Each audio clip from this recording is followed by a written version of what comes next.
Hai, Assalamualaikum warahmatullahi wabarakatuh. Selamat pagi, siang, sore, dan malam semuanya. Selamat datang di podcast pertama kita.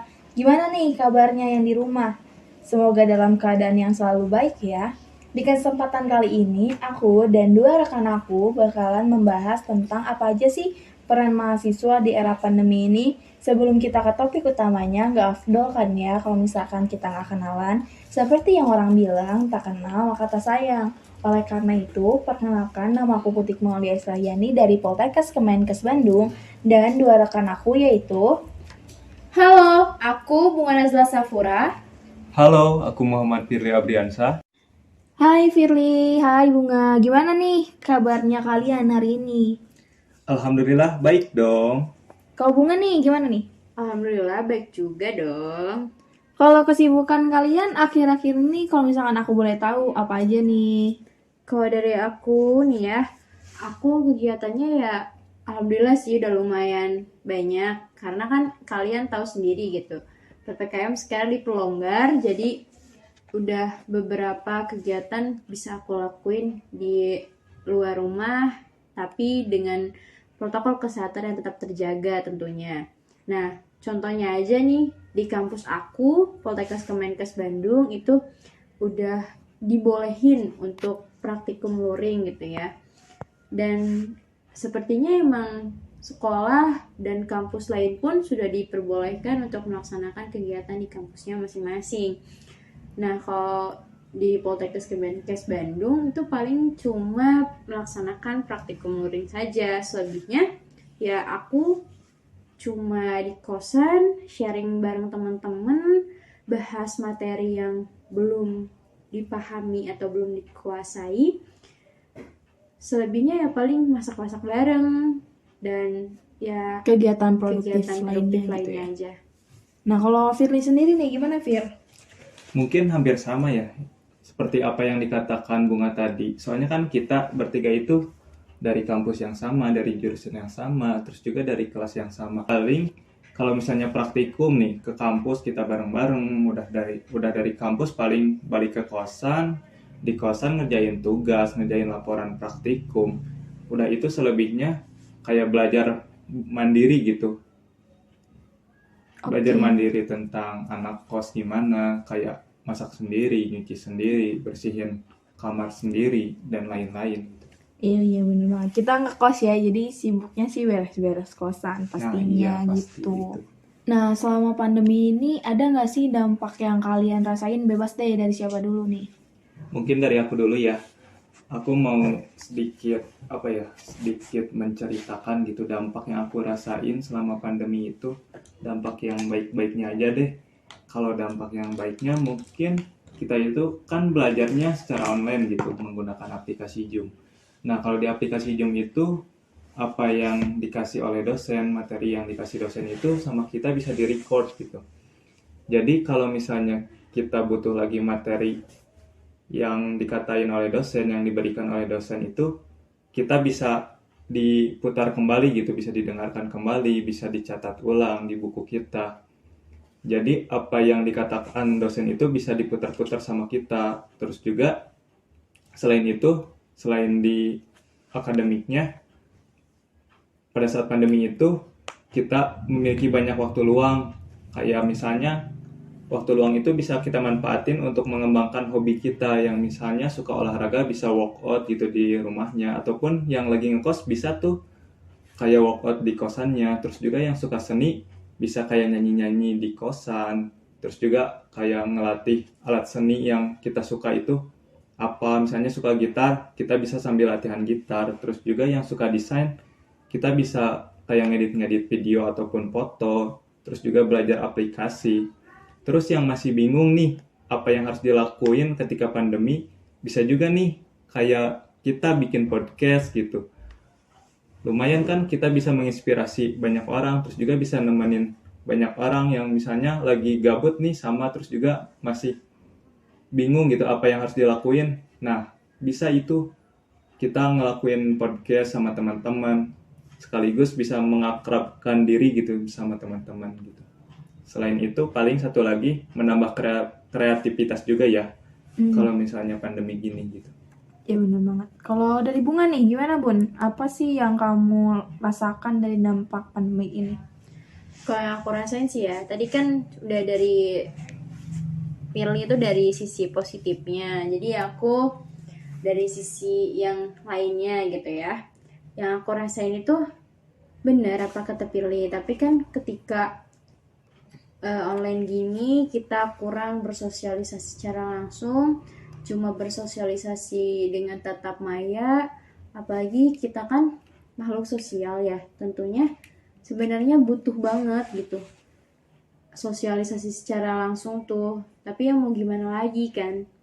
Nah, dengan online yang udah berkepanjangan ini tuh sebenarnya menurunkan rasa semangat gitu.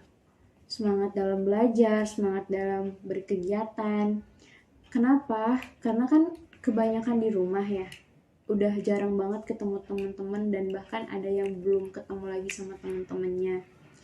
Nah, dari rasa semangat yang turun itu tuh bisa bikin pencapaian juga turun, pencapaian belajar turun, atau bahkan di sisi lainnya ada banyak juga siswa maupun mahasiswa yang putus sekolah.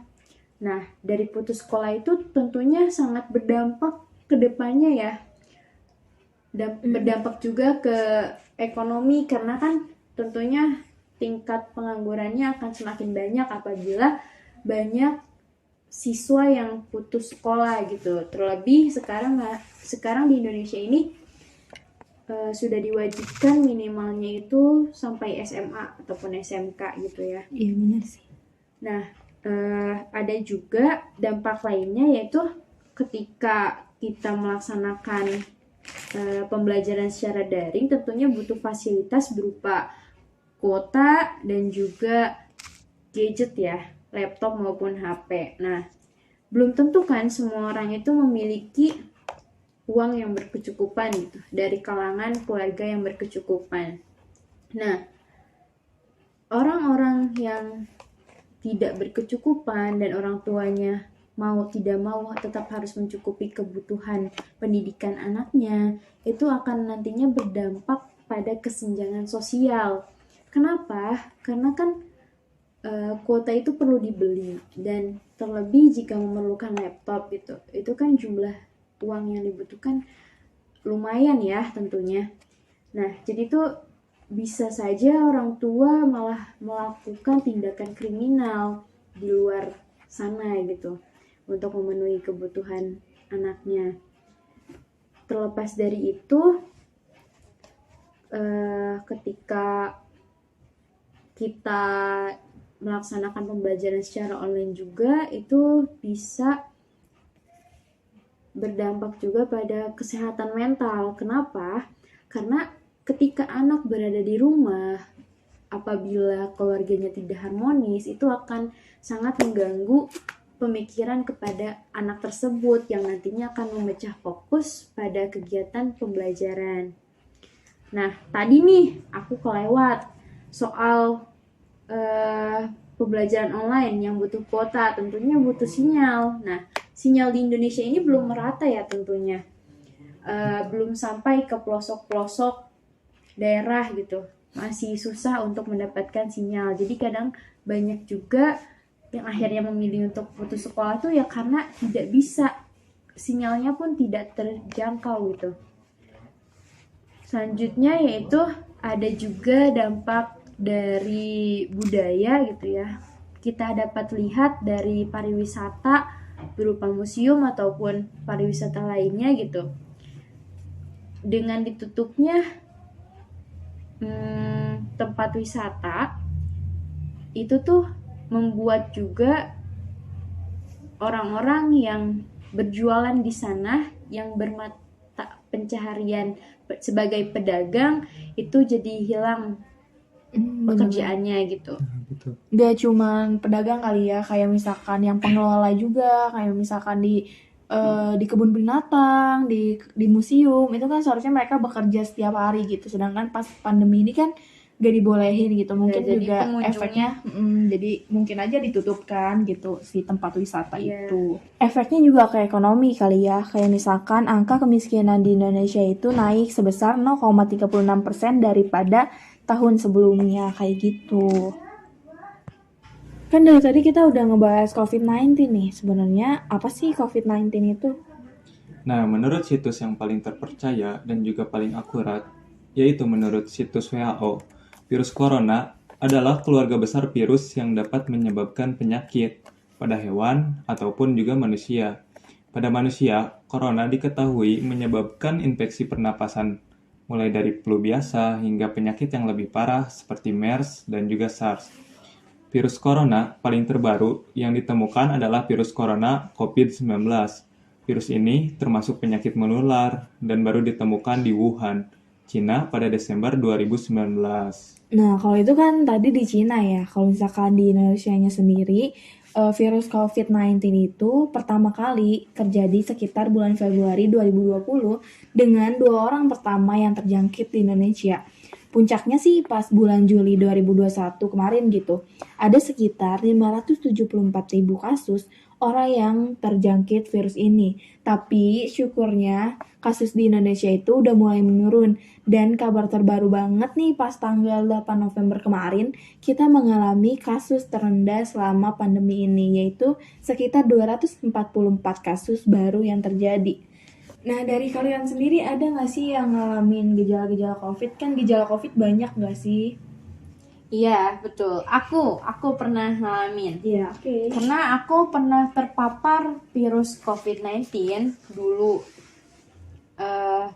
Dari banyaknya gejala COVID-19 itu tuh, aku ngalamin gejala demam, lemas, terus kemudian pusing, terus yang akhirnya berdampak pada indera penciuman aku dan juga pengecapan aku. Jadi kalau ketika aku nyium wangi-wangian ataupun bau gitu, itu nggak tercium sama sekali.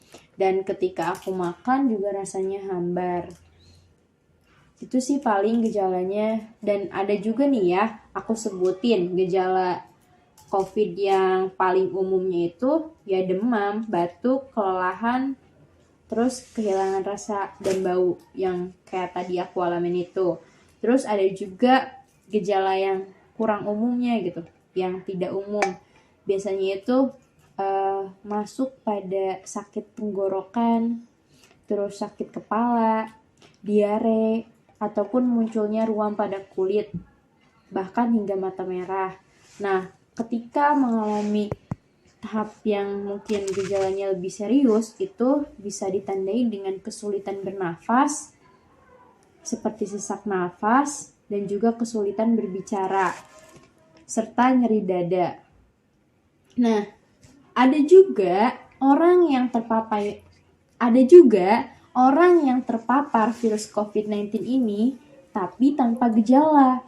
Nah, justru orang-orang tersebutlah yang berbahaya. Iya bener banget sih. Atau OTG itu kan. yang biasa disebutnya itu OTG, orang tanpa gejala. Nah, itu tuh yang benar-benar berbahaya. Kenapa? Karena tanpa disadari, dia pun tidak mengetahui bahwa dalam dirinya terdapat virus COVID-19 yang akhirnya menularkan kepada banyak orang gitu ketika dia berinteraksi.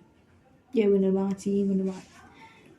Kayak yang tadi udah Bunga bilang gitu ya, kalau misalkan orang yang paling berbahaya itu sebenarnya sih orang yang gak ngerasain gejala apapun gitu.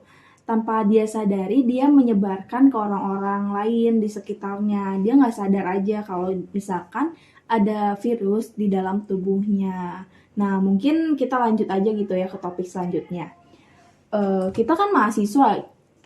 Menurut kalian peran mahasiswa itu yang bisa dilakukan di era pandemi ini apa sih? Dari siapa dulu deh, bebas. Boleh dari aku dulu. Boleh.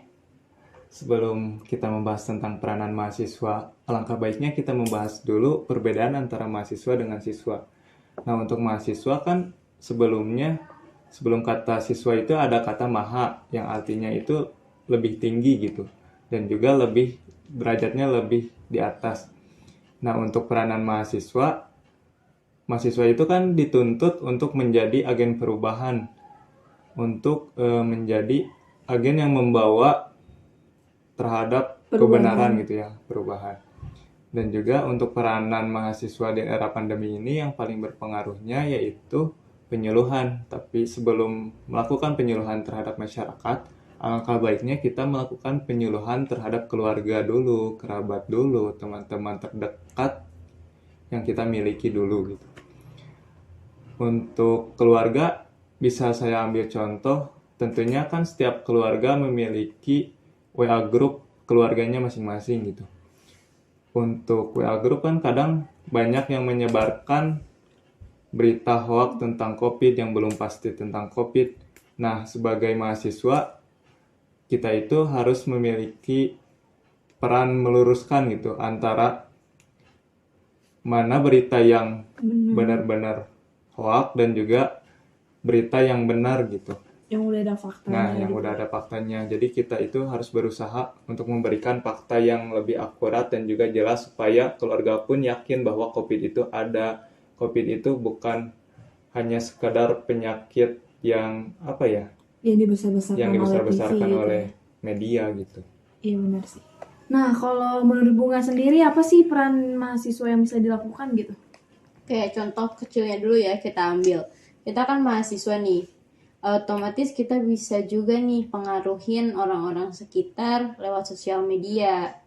Kita beraktivitas di rumah, melakukan kegiatan yang produktif. Itu tuh bisa motivasi orang-orang juga untuk berkegiatan produktif juga di rumah. Contohnya, misalkan kita nih lagi masak, bukannya kita pamer, tapi kita videoin dan kita update di story IG dengan caption hari sekian pandemi dengan tema makanan sehat gitu contohnya. Mantap. Mantap banget sih. Atau enggak dengan ketika kita workout nih, kan otomatis nih apalagi kaum milenial nih, terutama cewek itu kan pengen tuh badannya bagus. Nah, kita update keseharian kita ketika workout gitu. Otomatis juga banyak pemuda milenial lainnya nanti tuh akan tergerak juga untuk ingin ikutan nih tren tersebut gitu. Waktu itu kan lagi booming tuh yang workoutnya squatting tuh contohnya, ya gitu deh pokoknya. Contoh kecilnya kayak gitu ya teman-teman. Nah, ada juga contoh besarnya itu ketika kita berperan sebagai pelaksana webinar gitu ya. Webinar itu apa sih? Webinar itu berupa seminar yang dilaksanakan secara online gitu. Jadi banyak orang dari luar daerah gitu, dari beberapa daerah, dari bermacam daerah dapat ikut di acara tersebut gitu. Tujuannya seminar tentang COVID tersebut itu agar membukakan mata masyarakat gitu bahwa ini loh COVID tuh ada gitu, dan juga kita menjadi lebih berpengetahuan luas tentang COVID gitu. Pokoknya dari webinar ini benar-benar banyak banget gitu manfaatnya. Jadi bikin kita benar-benar makin paham secara luas mengenai COVID, gejalanya dan penanganannya.